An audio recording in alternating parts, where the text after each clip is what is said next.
In the past, I've thought about what I would change in the existing game, but this is a completely new item that I think makes a lot of sense.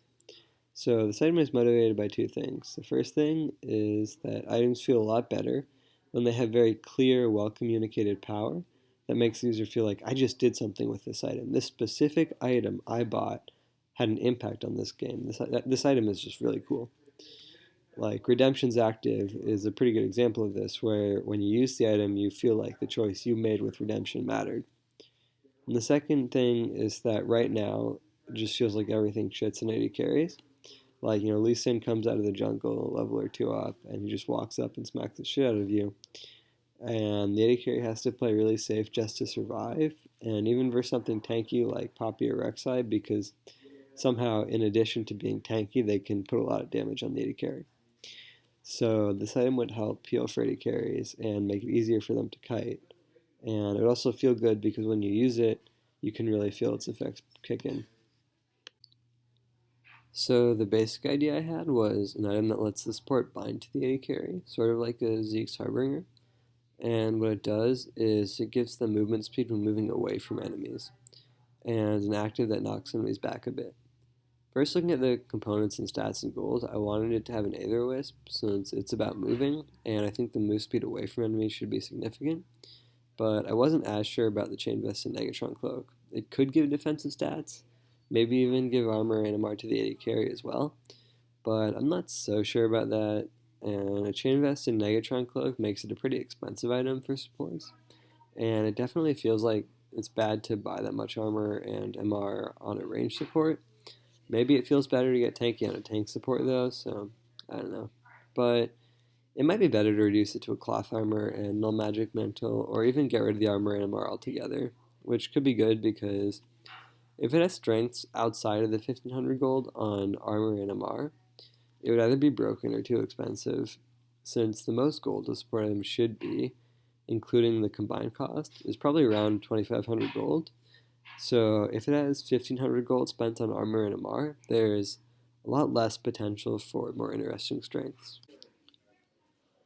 Second, looking at what you and the AD carry get, it would passively give move speed when moving away from enemies, and I think it should give a lot of move speed when moving away, like 15 or 20%, and maybe even more. If the other stats have to be nerfed for that to be balanced, so be it.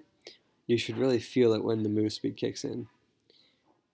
I know for sure it should give the AD carry move speed, but maybe it should let the support run away from enemies faster as well.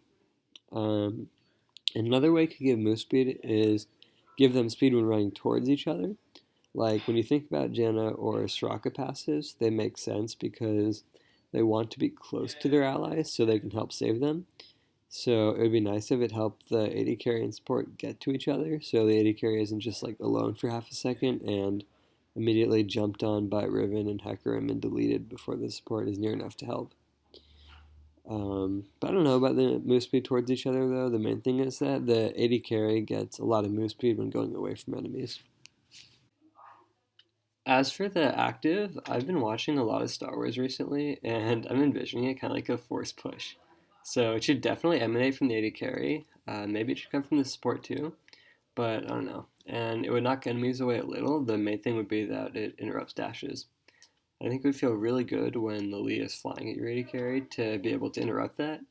Plus, it would be very appreciable power. Like, it would be very obvious to the AD carry and everyone else when their support just saved them with it.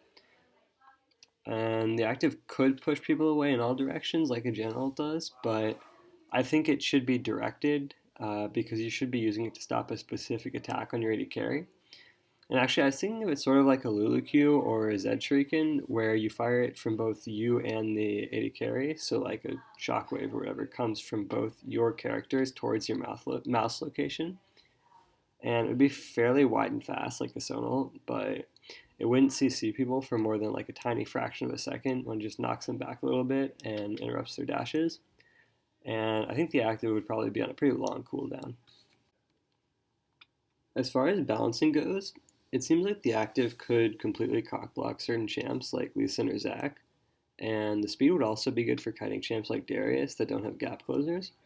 So this would make it a situational item that's good for kiting bruisers, and If in a situational item is strong enough stat wise that you're getting it every game, that makes it broken in the games where it's the right situation for it. So I think the stat should be weak enough that you don't always get it, and you only get it depending on the support and AD carry you have, and if there are bruisers on the enemy team you need to kite. And originally I was thinking some amount of armor and MR could make sense, especially if it was shared with AD carry, but I'm leaning away from that now because the focus should be on movement, and I don't want it to be like a broken must buy on all champs every game. Plus, that much armor and MR is too expensive for a support. And honestly, it might be weak, it might be super OP, it might be like DFG was, where it's strong when people use it right, but people forget to use it. So, I don't know. The only way to find out for sure would be testing playing with it. Anyways, originally I was calling it the Tank Man's Kite because my idea was about kiting people, but I want to be too vain, and I've always thought of Ionia as like a peaceful and protective place, so I called it Kite of Ionia, but the name, like everything else about it, is sort of tentative and subject to change, so I'd welcome any feedback and discussions and ideas about the item.